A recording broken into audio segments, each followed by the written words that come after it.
I'm Marianne Pierce. I'm founder and CEO of Map Digital, and I'm here with another interview from IMEX with my friend Joe Colangelo of Bear Analytics.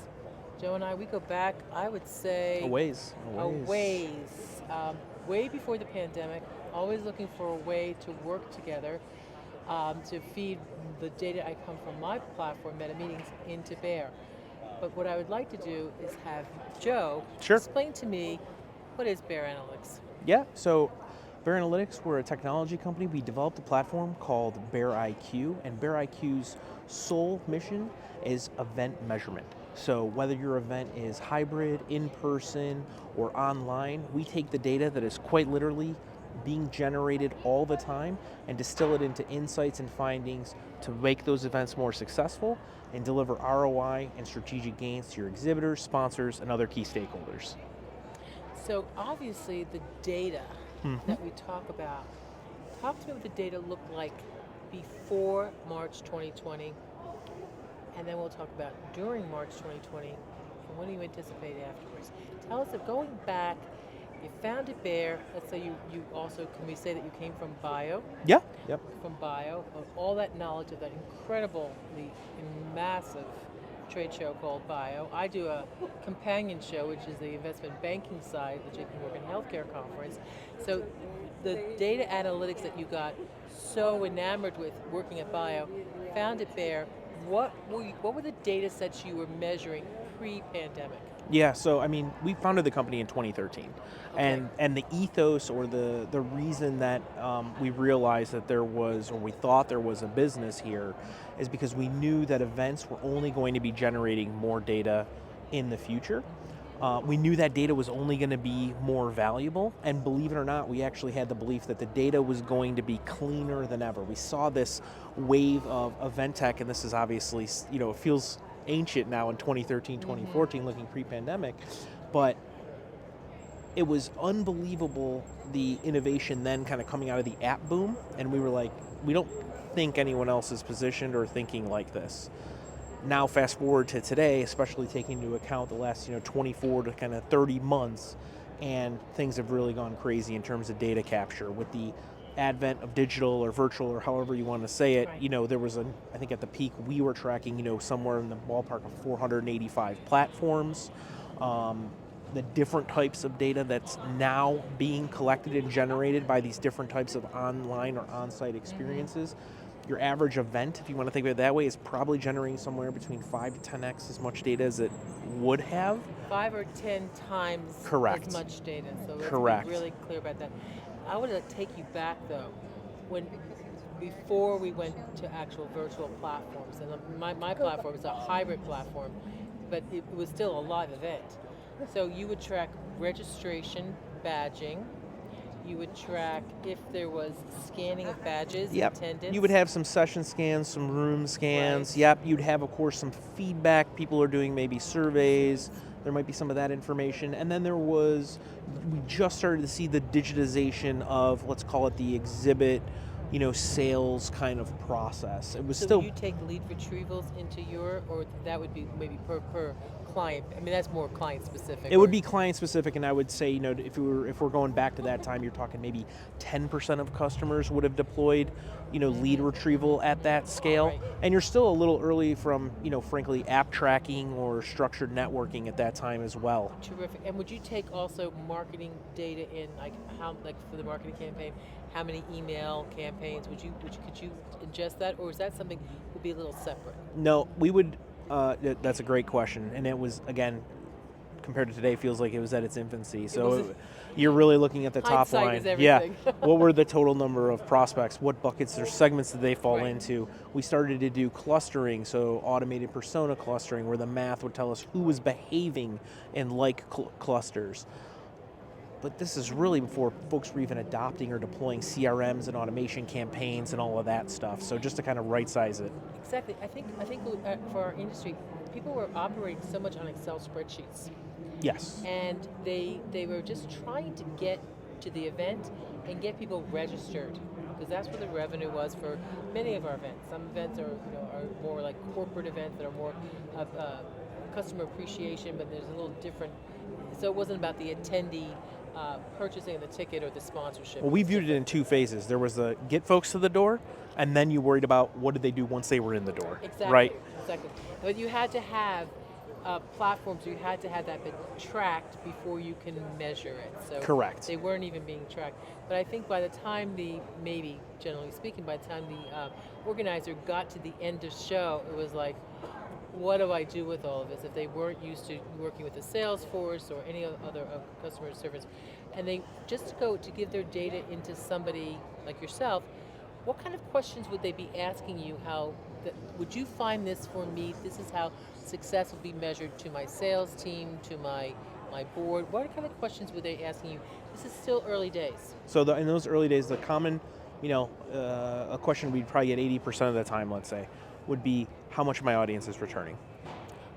Audience How hard development. how hard do I have to work to get that new person or Yeah. that new organization? And the challenge there was, of course, people change jobs. Uh-huh.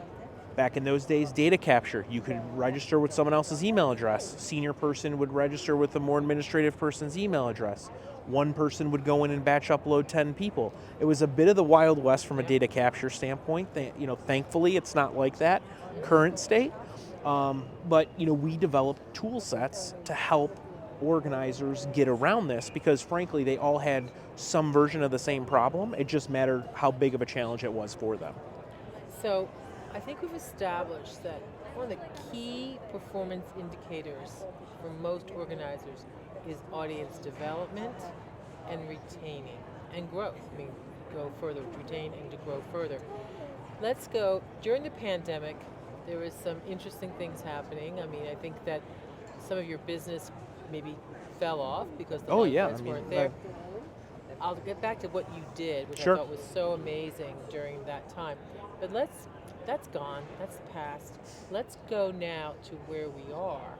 And how are you instructing the organizers who work with you to, first of all, gather the measurement that you can actually crunch and analyze so they can keep and grow those audiences? What has changed since digital, virtual, and now in where we are now? Yeah, so in current state and today, I would say everyone's appreciation for the volume or the level of data that they're collecting has been heightened, right? Virtual and digital absolutely gave us that.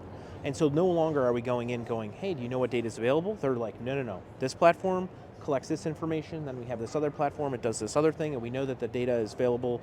Maybe it's a couple of spreadsheets, maybe they have an idea, and yeah, there's an open API there. They're starting to become really warm and welcome and even encouraging to would love an integration first strategy.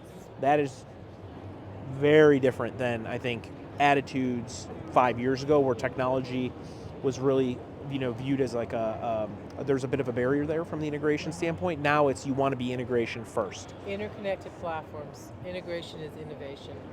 Yep. And so and because there's this appreciation, there's also no more or there's perhaps less of the I'm going to use my event tech platform as my data cloud storage provider, because folks have also changed platforms quite a bit over the last 3 years. And so you want to be able to bring that data, that valuable asset that's being generated from these experiences, and take it with you. Joe, this is mission critical. I think that data hygiene and storage and who owns the data is critical. If you can have a cloud storage, it doesn't matter who's feeding it into you. And they'd be working with you, obviously, because you'd be then the crunching of it. That would be just keeping your data and keeping your ownership of your data is like so critical. And just to elaborate on that point, I love what you said there. We're absolutely cloud first.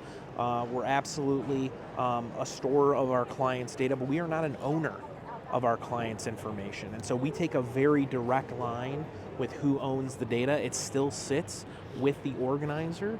We fall into that data processor bucket, and we do some cool things with the data. We'll enrich it for you, we'll clean it up, we'll hold it in a structure that is secure and private and allow you to look at the visuals and gain insights, but we never take ownership of it. It's such a benefit because what you're doing is you're keeping a valuable asset. You're almost like Fort Knox in a way. You're keeping a valuable asset, and you don't care where it's coming from. And the organizer can choose providers or choose experiences based on their need, but they know their data is never at risk. Well, and we're seeing that bear fruit. So unless you're an organizer who's running one event, the second you start to get into a second event, a third event, a fourth event that are a little different, you are probably going to have a different event tech stack.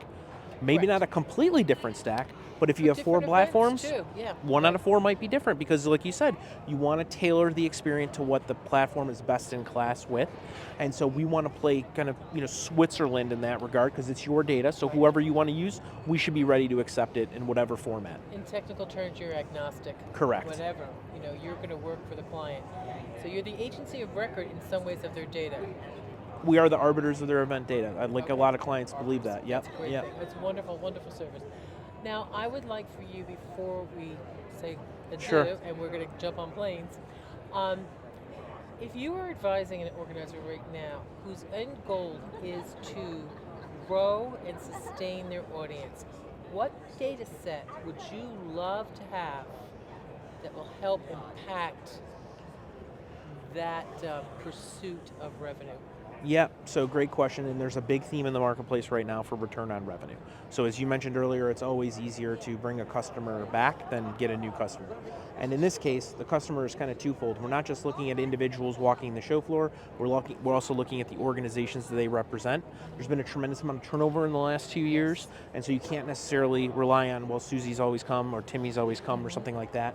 And so we look at kind of two key metrics. There's obviously the retention metric at the individual level I just mentioned earlier, and getting to kind of loyalty scores and things like that, lifetime value of customer, but also looking at that from the organization level, because you want to make sure that your organizational density, how many people per company on the attendee side is coming back, is a terrific leading indicator of if that event is going to see growth or if it's going to contract. And so there's a tremendous amount that's available at Reg and through leads online.